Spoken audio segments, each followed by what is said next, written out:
Other early reformers like Calvin, Zwingli, Wycliffe, Jan Hus, and Tyndale.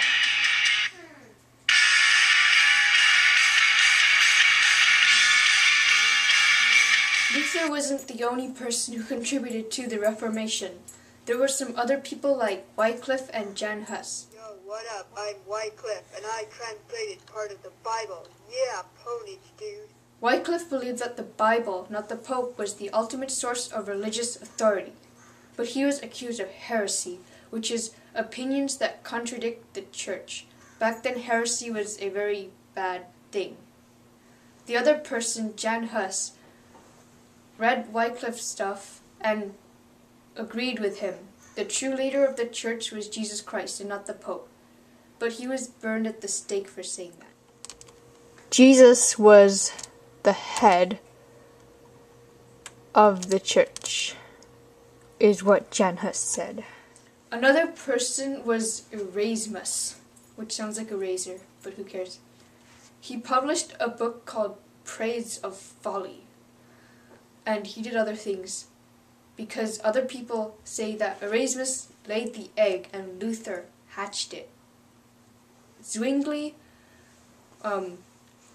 he has a weird name. He banned any form of worship that was not based on the Bible. So people stopped worshipping like icons and stuff like that. Another person who translated the Bible was Tyndale, and he translated it into English, but he was burned at the stake. Another contributor was Calvin.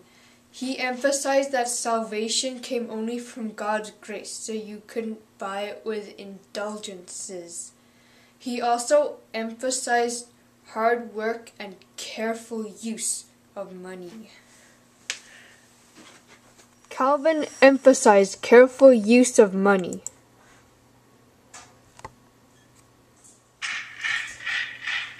Henry VIII.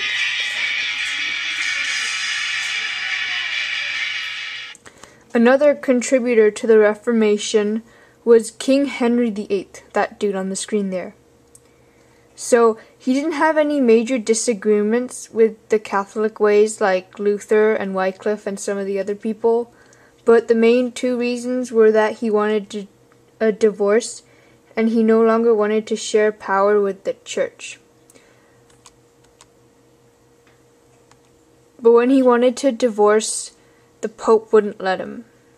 So he formed his own church, called the Church of England.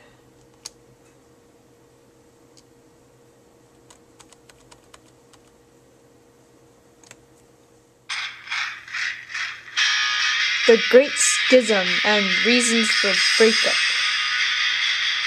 So you may be wondering, what did these people and Martin Luther, all those people, have against Catholicism? What made them do what they did?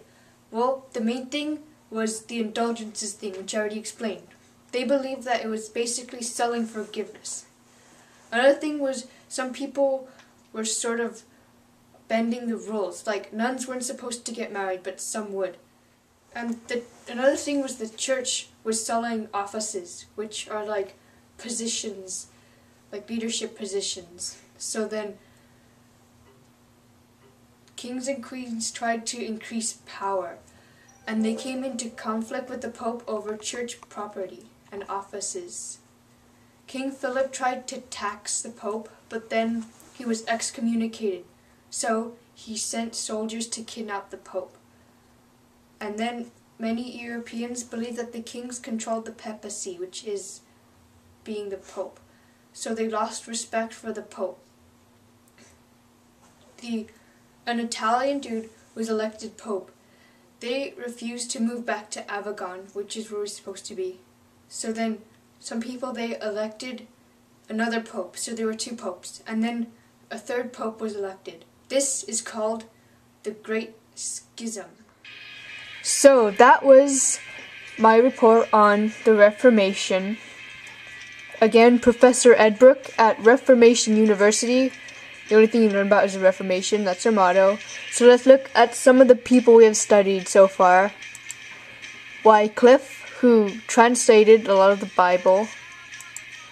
Martin Luther, who posted the 95 Thesis and was the main contributor to the Reformation. King Henry VIII, who formed the Church of England because he wanted to divorce and all that. Jan Hus, who claimed that Jesus was the true head of the church.